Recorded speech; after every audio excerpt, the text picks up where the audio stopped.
appreciate. Richard, Labour has recently proposed tougher immigration rules, including longer settlement times and ID cards for immigrants.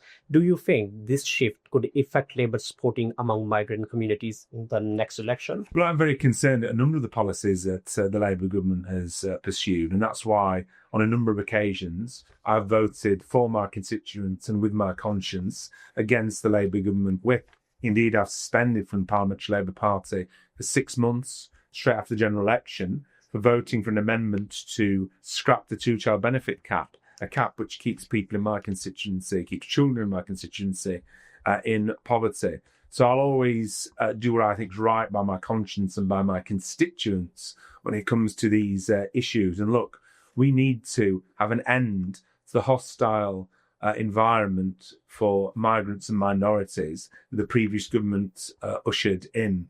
But I'm concerned that Labour is trying to out-reform sometimes with its rhetoric.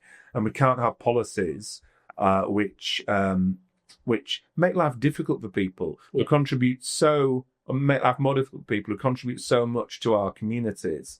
The working class in our country is a diverse working class majority, and that strengthens our communities. And so I think it's really important that we don't end up trying to compete with other parties in relation to being having what I would view as a reactionary policy in relation to migration and immigration, because it's not immigrants or minorities that created the economic crisis. It's not because of migrants that there aren't enough hospital places or longer waiting lists in hospitals, aren't enough school places. The reality is this: if it weren't for immigrants, our National Health Service would be struggling to work, and the care sector would be struggling to carry on working, and that's the reality. So we need to speak up for people, not make their lives more difficult.